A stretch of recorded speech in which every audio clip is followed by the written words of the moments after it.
Bismillahirrahmanirrahim. Bismillahirrahmanirrahim. Sahabat, rusaknya sebuah generasi ditandai ketika mereka sudah berani meninggalkan sholat dan memperturutkan hawa nafsu. Al-Quran mengingatkan kita akan hal tersebut. Fa khalafa min ba'dihim khalfun adaa'us shalah wattaba'us syahwat fasawfa yalqauna ghayya. Maka datanglah sepeninggal mereka generasi-generasi yang buruk dari generasi yang jelek yang meninggalkan sholat dan memperturutkan hawa nafsu.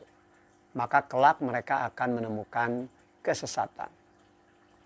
Sholat sejatinya bagi kita selaku seorang muslim menjadi pondasi dari pilar penguat yang tentu akan mengokohkan kehidupan.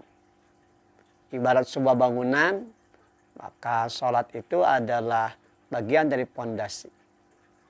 Kuat tidaknya bangunan tentu banyak dipengaruhi oleh seberapa besar pondasi itu mengokohkan bangunan yang nanti akan berdiri. Maka bagi mereka yang meninggalkan sholat, berarti mereka sudah meruntuhkan pondasinya karena mereka tidak memiliki penguatan untuk bisa menegakkan bangunan yang akan dibangunnya.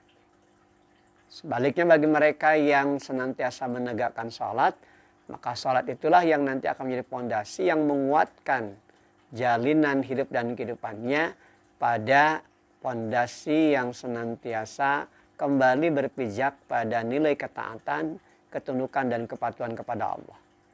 Yang tentu pada gilirannya akan menghadirkan kemuliaan di sepanjang hidup dan kehidupan. Bukan hanya di dunia kini, tapi juga tentu di akhirat nanti.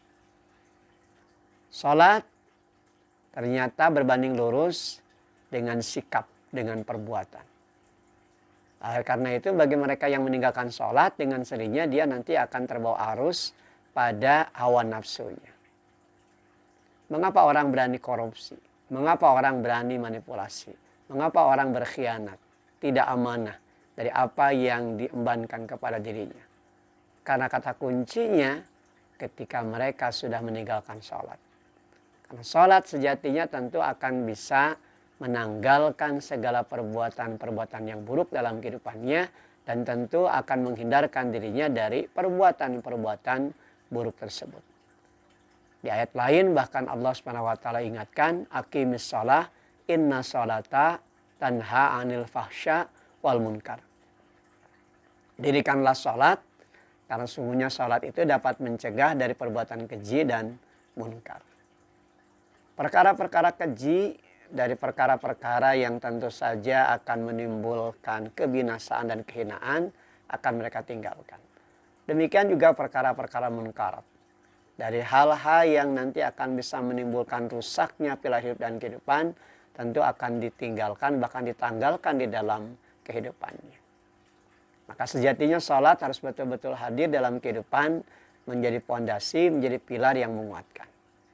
Dalam momen Isra Mi'raj ini, maka mari kita hadirkan sholat sebagai momen penting dalam membangun hidup dan kehidupan kita, terutama tentu dalam membangun pribadi, membangun keluarga, masyarakat, bahkan tatanan bangsa dan negara. Karena dari sholat inilah setiap pribadi muslim sesungguhnya tengah membangun pondasi yang kuat demi kokohnya, demi tegaknya apa yang selama ini menjadi tujuan dan harapan di dalam kehidupan. Sepanjang sholat terjaga, maka tentu saja pondasi itu akan mengokohkan bangunan dari kehidupan yang sedang dijalani. Sebaliknya manakala dia menanggalkan sholat, maka tentu saja pondasi itu akan runtuh dan tentu saja tidak akan kuat menyangga bangunan yang ada di dalamnya. Walhamdulillahirabbil alamin. Alhamdulillah.